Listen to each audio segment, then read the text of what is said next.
I'll use an excuse to procrastinate another couple of years. I was interested in the original music you did that, so, Dan Dean, I don't know if he's here, he was going to try to make it. A lot of you folks probably know him here in Fayetteville. He's a very talented local musician, and we played music before a couple of times, and I had asked him, years ago if he'd be interested in helping me play the soundtrack, come up with a soundtrack. And we finally did, and I think we got together twice and recorded on the second time, so thank you. Yes. What instrument are you playing on the soundtrack? The violin, and then I play guitar. And are you going to be entering this film, or have you already entered it in some competitions? Yes, she was asking if the film was going to be entered in any competitions, or have I already, and I have. It's played in several film festivals, and it actually won Best Documentary at the Offshoot Film Festival, which is Fayetteville's film festival. That happened in the fall. I remember it's played a few different places, but I think that was probably the biggest thing that so far anyway, and I'm still waiting to hear about some other things too, but this was my last scheduled screening, and probably the last local one I'll have. So buy the DVD. yes, I have a little hearing problem. I may be a little bit too, but would you introduce me to this fellow on the end of the first row? I think I could do that.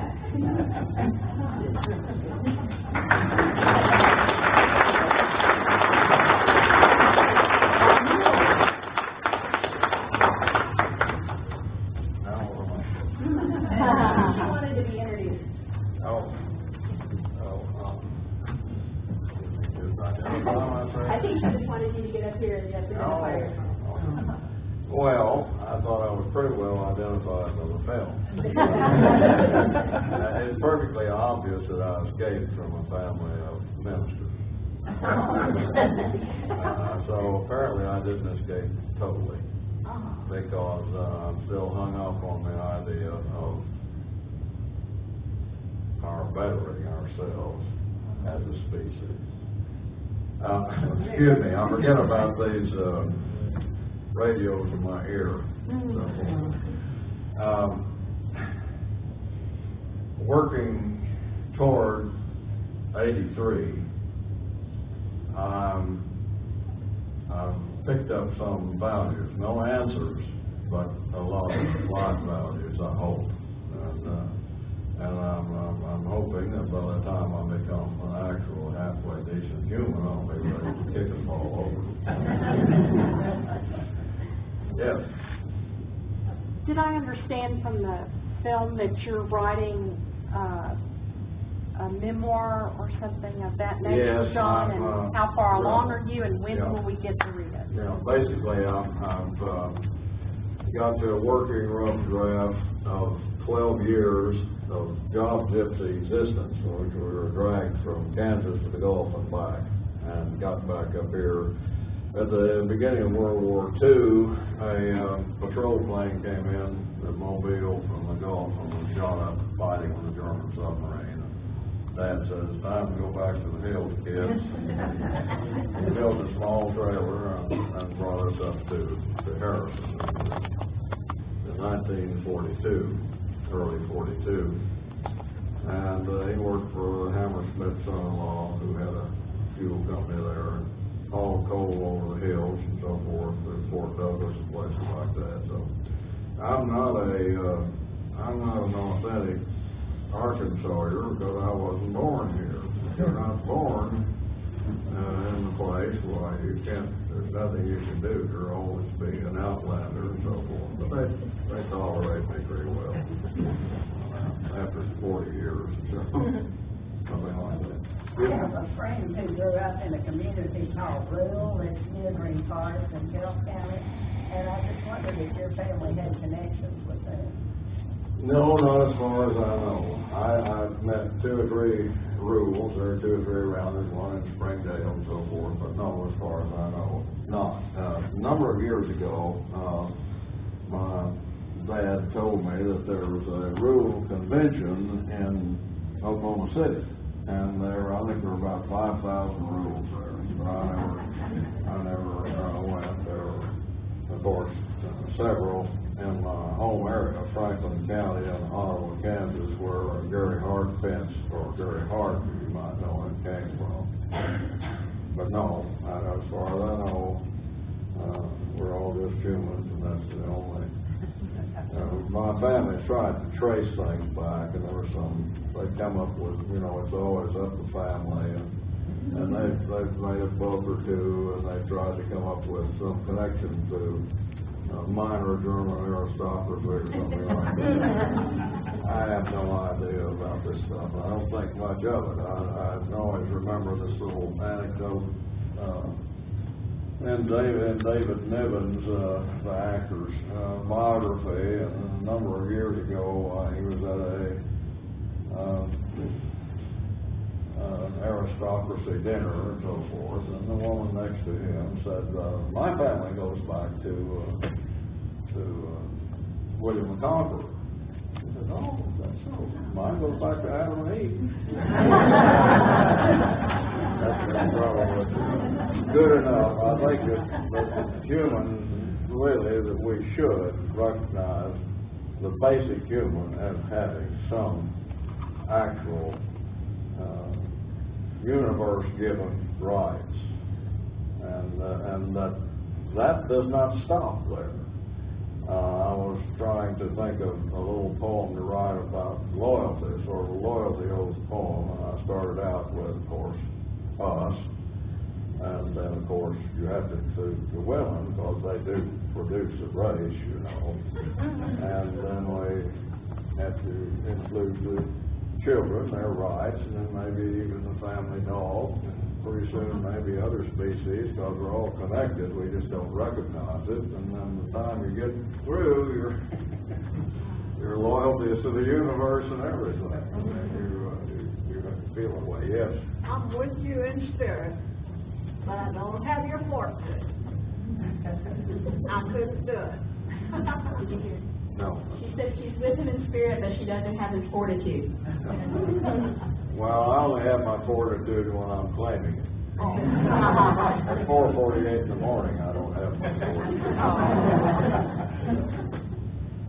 Does anyone have any other questions before we have him read some poems? Did you have some offensive? That's okay, go ahead. An act, I think, of some interviews or something, filmed it. Yeah, she's asking about on the DVD there are actually several bonus features, one of which is some footage I shot of John making maple syrup. That's something he used to do quite a bit of, and now he doesn't do it very often, but it didn't really fit in with the rest of the film because it's kind of a how-to, kind of follows him around. So if you're interested in that, that's one of the bonus features, and also some extended sections of him during the interview talking about the writing process and why he started writing poetry, all of that, and then a history of Frog Bio. So it talks more about how the valley was settled and that sort of thing. So, yes, those are all the DVD. Thanks for asking. Leilani?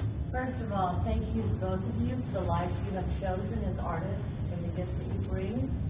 And it's a beautiful work and a beautiful honor to your grandfather. And I'm honored by both of your existence. Thank you very much.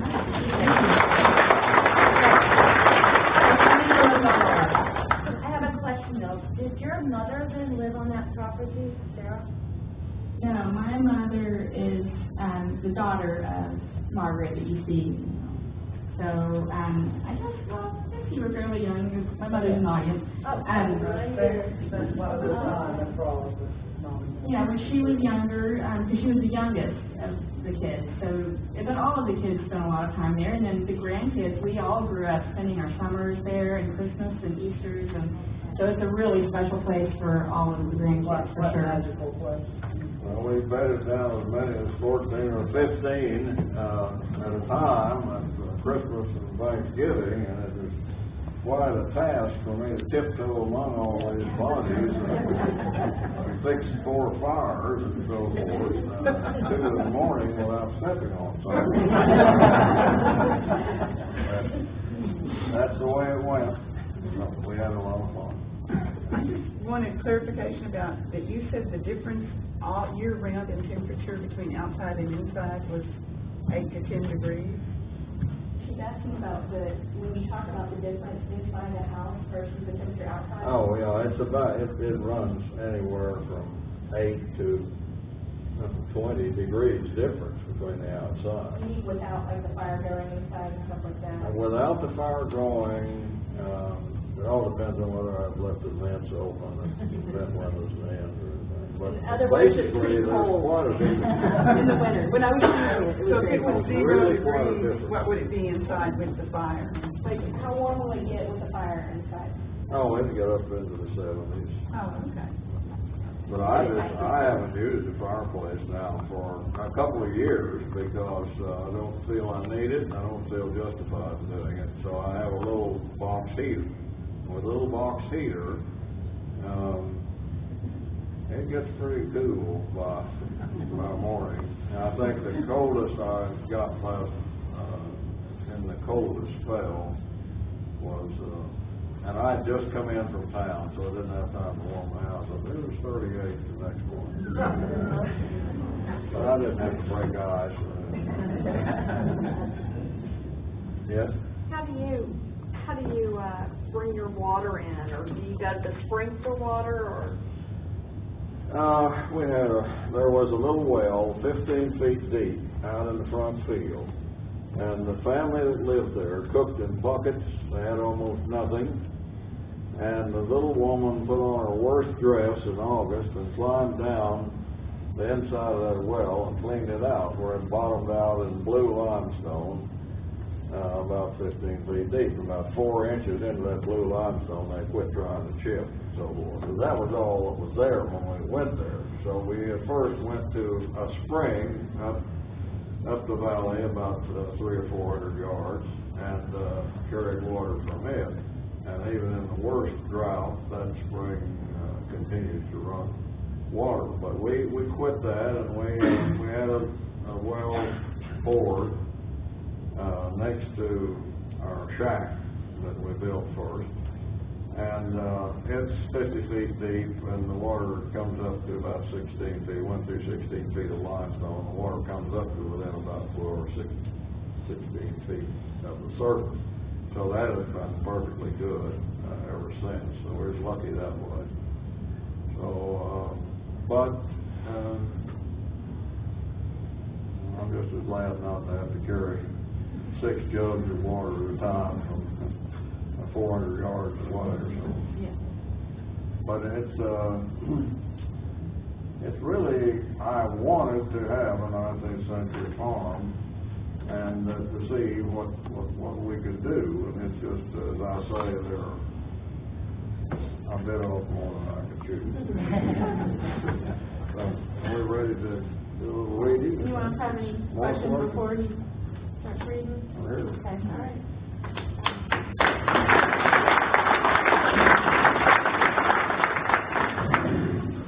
Looks like we have the right kind of an audience here. As most of you have had an life experience that's rather similar to the program we had at the Folk Art place on Mount Gaylor.